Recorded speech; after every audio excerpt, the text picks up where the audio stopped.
Hey everyone, Rob from Southgate Media Group here. Before we get started with this podcast, we have a quick message. If this is your first time checking out the show, we love that you found us and we really hope you enjoy it. What we have to say is for the subscribers. If you enjoy our shows, would you please donate to help keep these going?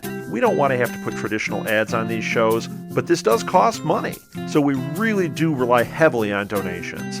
To make a donation to the show, please go to our website, www.southgatemediagroup.com. Go to the page for the show, and in the upper right-hand corner is a donate button. It takes you right to PayPal, and you can donate whatever amount you want. Thanks a lot for listening, everybody. And now, on with the show.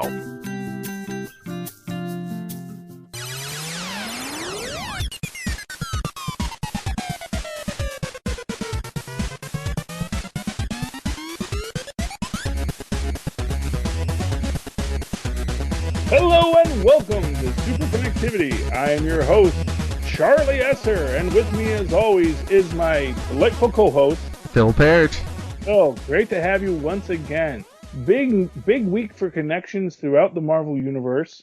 One thing we got to talk about is the looming battle world and some very tantalizing information that was put out today at Comic Book Resources about the new Runaway series that is going to tie to Battle World. What is interesting about this is that the way the characters are described, the way the scene is described, it's not people from an alternate universe coming into this story. It's people that have grown up on Battle World, at least as far as they know, and are being sent to this elite school for gifted youngsters on Battle World. And then they find out that, it's being run by an evil guy, and our characters, rebel and run away, and hence the title. But what is fascinating is that, and they were trying not to reveal it, but I think they accidentally, let a little too much out of the bag here, is that by describing the characters as citizens of Battle World and suggesting that they had worked all their lives in this very cutthroat environment to get to this place, suggests that even though these are characters, and they say these are characters from different parts of Battle World, it seems to suggest that Battle World is a cohesive whole, not of pieces of the world thrown together. As an example, on the original Battle World, you had a section of, I think it was Colorado, that had been jammed into Battle World, and everyone knew they were from Colorado. They were just stuck on Battle World. This is that when we merge Battle World, the Battle World just believes this is the way things always have been. This is the story they've been told. This is the story that they have. Ultron has always ruled this part of the world, and the zombies have always been his enemy, and that is why there is a wall built to keep Ultron and the zombies out. And yeah, I've been studying Battle World a lot. Well, did you see, I don't know if it was yesterday or the day before, they said, did you see who's going to be policing Battle World? No, who's that? It's going to be an army of Thors. It looks like alternate versions of Thor, the original Thor, yes. female Thors, Thunderstrike, everyone. Yes, I actually, it's the Thoroverse. Every Thor ever. I'm hoping they get the guy from, Return of the Incredible Hulk in there. Yes. They said everyone thought, no. Yes, no. And well, what they said was that it was sort of a police procedural is what I had read on it, was that it's sort of going to be a police procedural set on Battle World. So I don't know if they're policing all of Battle World or just their section of Battle World, and they have to solve a mystery, but all the Thors are stuck on Battle World. And, that is interesting. That is interesting how all the Thors are going to be there, and multiple versions of Thor from multiple timelines, which is something, as you were mentioning earlier in the God Killer storyline, we had already seen, with Thor having to deal with his other versions of himself from throughout his own timeline. And now we're going to see that come to fruition here. And of course, as we've been saying, it's different for God. So it's very interesting that we're having these alternate versions of, Thor interact, especially when we look over in Loki and we have the alternate versions of Loki interacting even before this happens. So the stories are being written even now to set us up to have this fractured world that seems like it's always been that way. And that seems to be what they're building towards, is a world where the people in it think this is how things have always been, and they still are. So I'm looking very much forward to that. I'm looking very much forward to everything we've seen so far on this. I mean, it looks so much more interesting now that we've gotten this little idea that maybe the people on Battleworld don't know they're on Battleworld. It's which goes to that great fan service because we know things that these people don't. As an example, with the Runaways, do you know who one of the teenage Runaways is? No, I didn't see the article or whatever. Yeah, well, it's a great thing, but one of the so they have several characters. They have Amadeus Cho, who you kind of expect, but they also have Bucky. Oh, really? Yes, and it's a teen Bucky with his Winter Soldier arm, but it's teen sidekick Bucky, I guess theoretically, just after getting his Winter Soldier arm, Huh.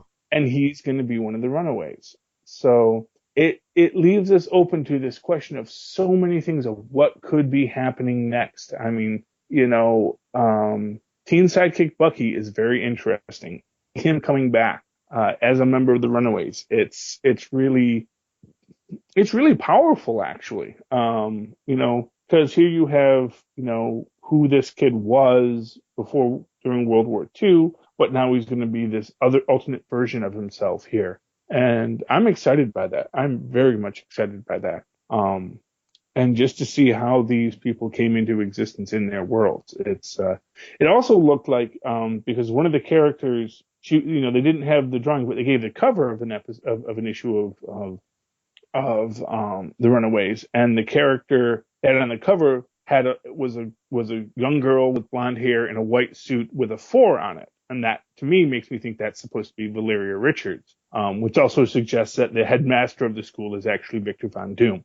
But, yeah, I think they kind of gave way too much away with this article, but, we're going to have to see that when the actual book comes out. And I'll say this much, it's got me interested in seeing the book, because that's what all this is for, is to give you enough to make you want to see that, to make you want to see it.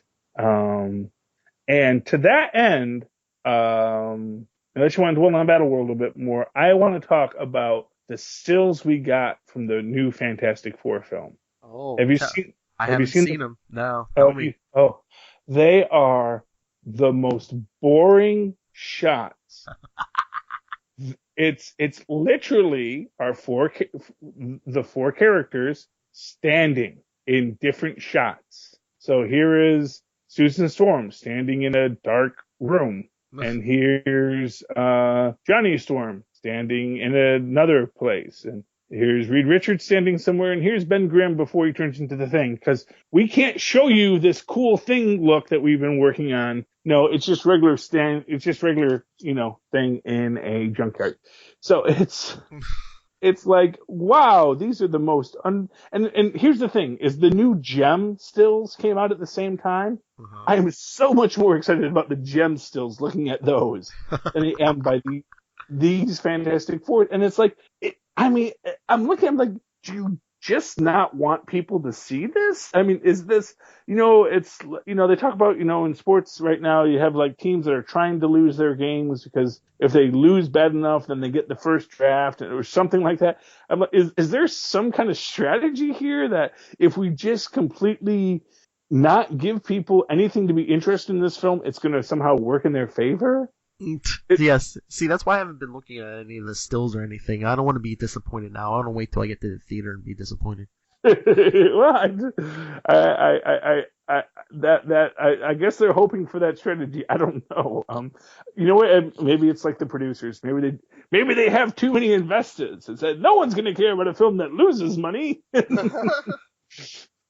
So, yes, the Fantastic Four is the producers. No, I don't know. Like I said, I mean, but it's, what it seems like, because it's like, they had the trailer. I was like, oh, okay, I can work with this. I can live with this. This looks interesting. So, wow, people are saying our trailer didn't suck. Quick, put some really bad stills out there. Let's tap down this enthusiasm as fast as we can. And then they had an interview with the director, talking about like, what I think was wrong with the first 2 films that they did, and a lot of these comic book films is they get too comic booky, but we can tell a serious and gritty story. And here's the thing, I I can deal with serious and gritty Fantastic Four. As we've talked about, like the first few issues of the Fantastic Four were really just a monster book, and it was very much built out as a monster book.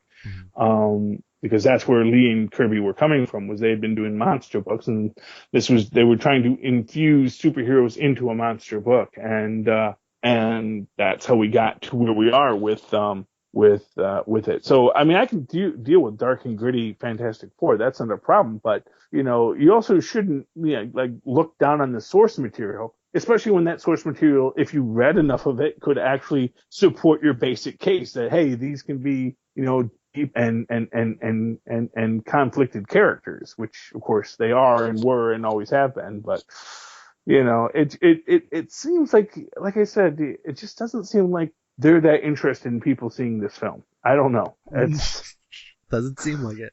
Yeah. Oh, anyway, but that's the new Fantastic Four. It's not what I was expecting them to do. Oh. Well, you were expecting something good.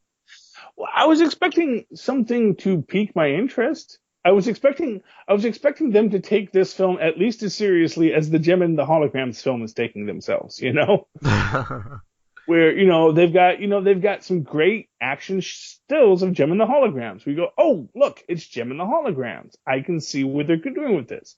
I'm intrigued by the Gem and the Holograms. You have a great comic book tie-in to Gem and the Holograms out right now that has got some great press again in CBR this week. There's a lot of smart and savvy marketing going into the Gem and the Holograms right now, and every other superhero product movie out there. I mean, you look at the stuff coming out for Avengers right now, and it's gorgeous, it's lavish, it gets you excited.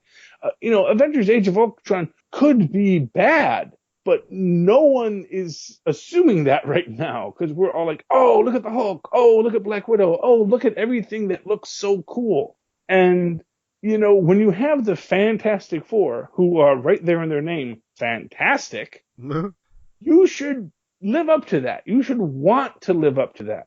And that's the thing. Like what we saw in the preview, it doesn't look like it's that bad, Oh. The containment suits look pretty decent as far as something for the superheroes to wear, and they, and there was analysis on this, that the Human Torch's one has vents for the flames. The Reed Richards suits has like elastic, things to accommodate stretching. So there's like interesting things they're doing with it. They're like, oh, okay, let's see some of that in action. Let's see Mr. Fantastic. Let's see the freaking Human Torch, Let's see him fly. I believe a man can fly. Let's see him do it, And for goodness sakes, give us the Thing. He's the Thing. He is a fantastic moving rock being of immense power and really the heart and soul of the Fantastic Four.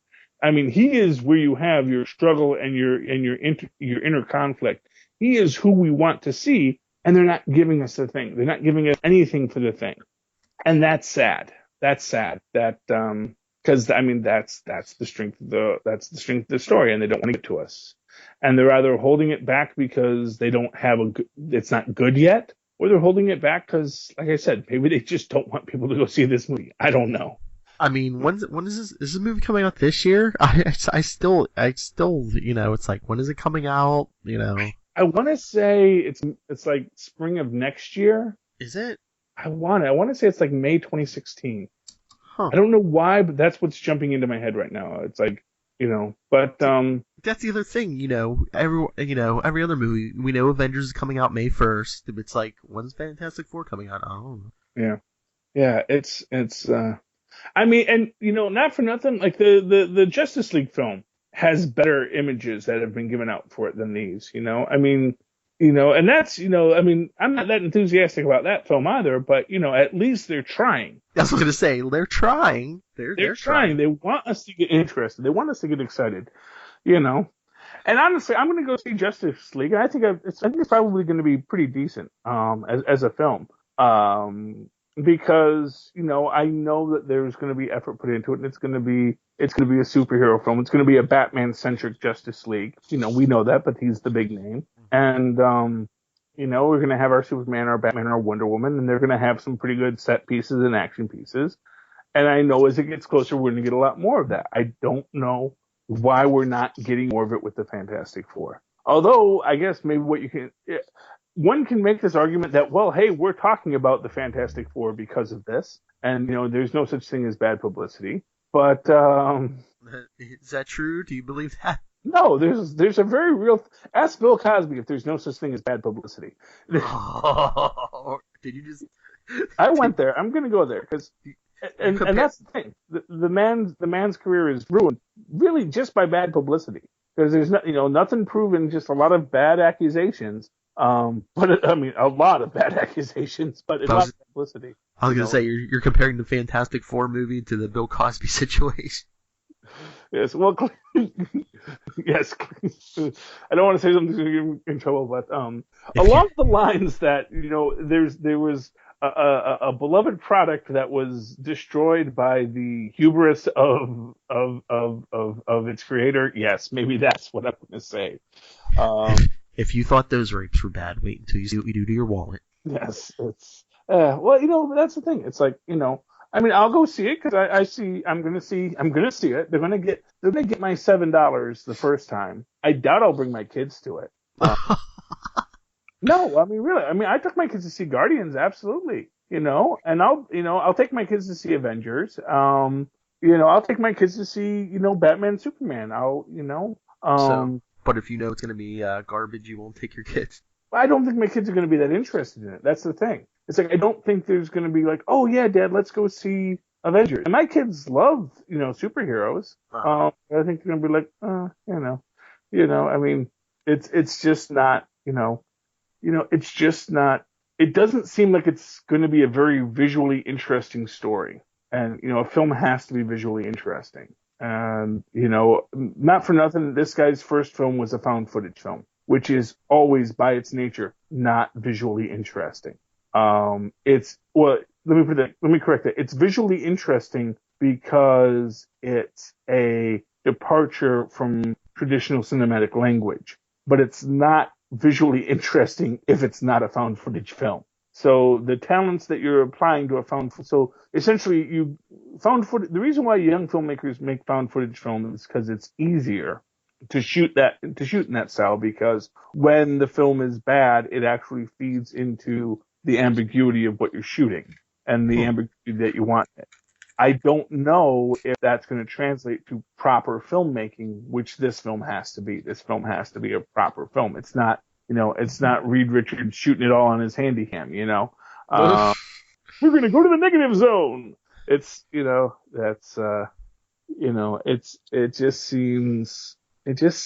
just doesn't seem like they've got a handle on here's what I'll say.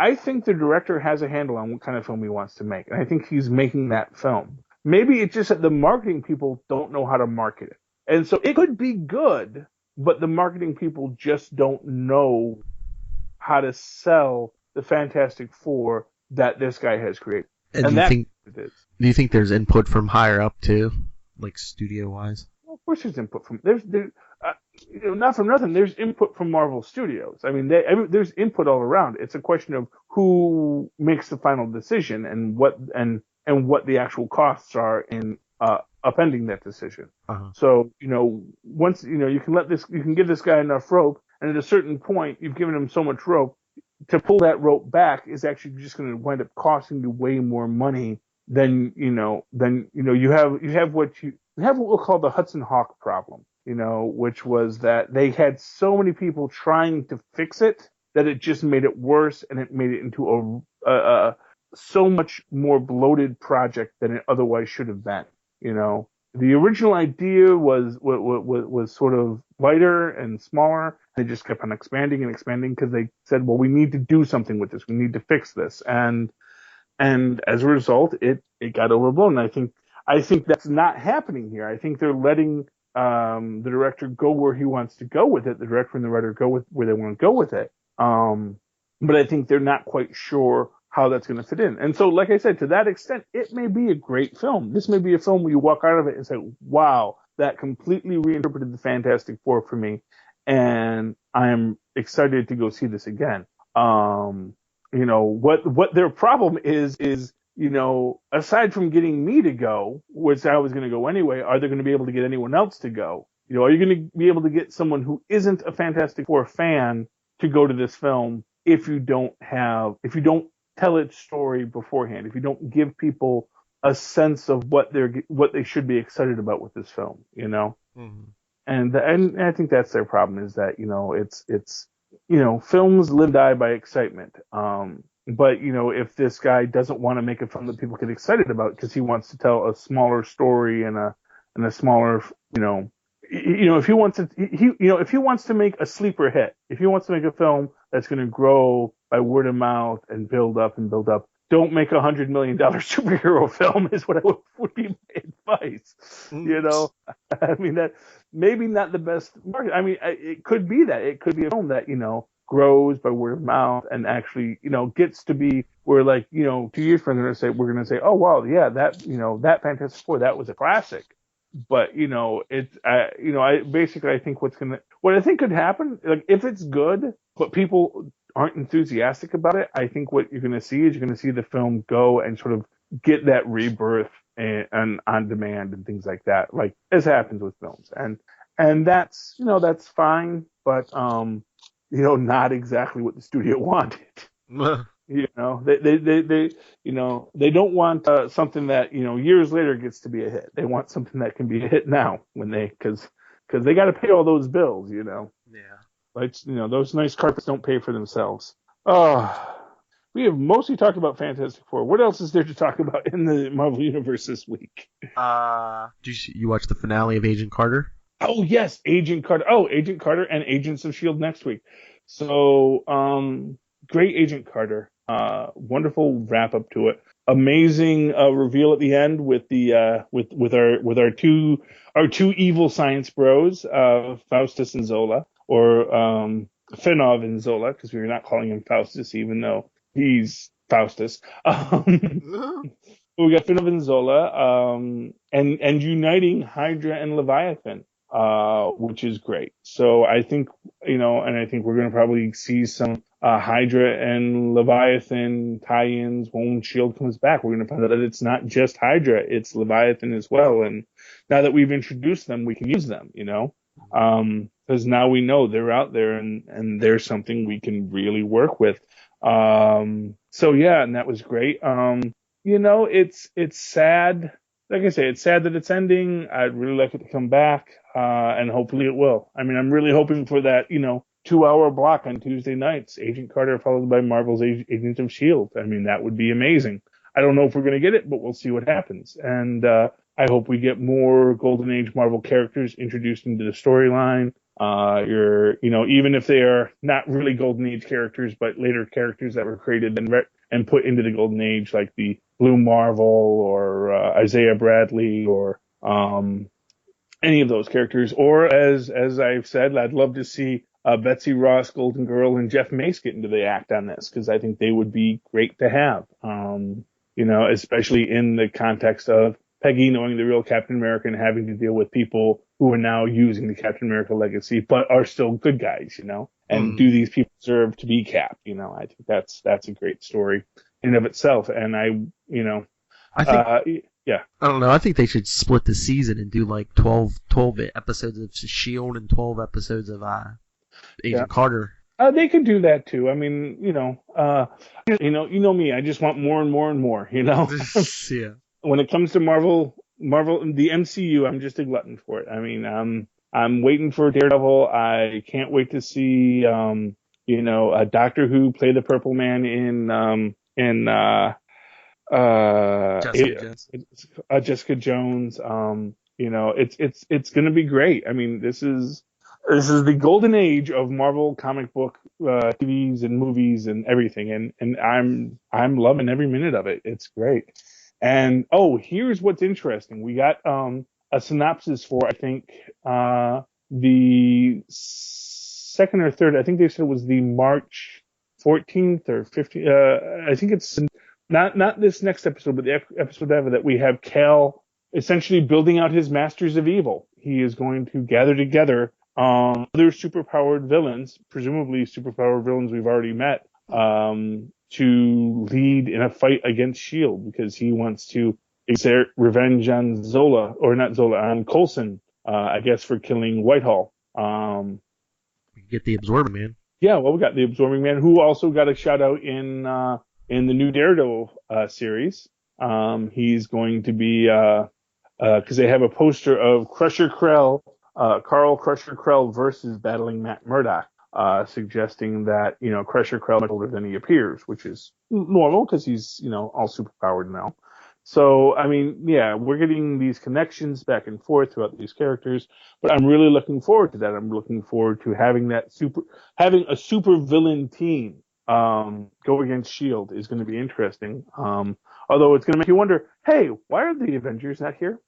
Yes. Although arguably, as one could make the point, well, actually Mockingbird's here and she is an Avenger. She's Black Widow level Avenger and, and Quake is here. So really, maybe the Avengers are here, and maybe that's why the Avengers don't need to show up because Coulson and his team got this. Oh, they need the West Coast joke. Yes, well, I'm waiting. I'm waiting for. I'm hoping. I'd love to see Hawkeye make a guest appearance with Bobby, and we need a West Coast team. It's. Yes, and they should put out they should make a West Coast Avengers movie or West Coast Avengers TV series. That would be awesome. Of course, Iron Man was on the West Coast Avengers, but we could get Tigra and all those other guys in there. That'd be great. U.S. Agent and Wonder Man. Oh, Wonder Man. Wonder Man would be wonderful. We can put Ionic energy into the story. Yes, maybe. Hank Pym was on the team. Put Ant-Man on the team. Yeah, well, that would you could absolutely put Ant-Man although Ant-Man's in the movie, so I don't know if we can put Scott Lang. I don't know if the actor is going to go down to the TV level. Although you can have them, you can have them all do cameos. So I'm sure we'll get an Ant-Man cameo. And that's the thing. It's like when the movies come out, I'm sure because we're getting Lady Sif, I'm sure Thor's going to show up at some point because it's going to be promotion for the film, And like I said, I'm really interested in seeing who Cal puts in his Masters of Evil. And I wonder if any of this is going to bleed into the film. It's interesting and it's very exciting. The whole thing is very, very, very exciting. And it's all happening right now on in your comic books and on your TV and in theaters. They have dominated all media, and that's pretty good. They super connect. You super connect. Oh, it has been a long night for all of us, and I think we got. I think we've connected it all at this point. I think this is going to be a nice short podcast this week. Do you have anything else to talk about, Phil? No. Okay, so let's call this a night. Ladies and gentlemen, this has been SuperConnectivity. Once again, we have enjoyed having you connect with us, and we hope you connect again. You can write me with any questions or comments or thoughts or your crazy fan theories about what's going on in the Marvel Universe and the MCU right now at superconnectivityblog@gmail.com. You can also follow me on Twitter or tweet me at Twitter at Charlie Esser. And, of course, you can always like me on Facebook, Charlie Esser, Newark, New Jersey. And, Phil, where are you? Well, everyone can email me at nightwingpdp@gmail.com, and I'm on Twitter at nightwingpdp. Okay. And connect with us however you guys see fit, and we will connect with you again next week. Good night.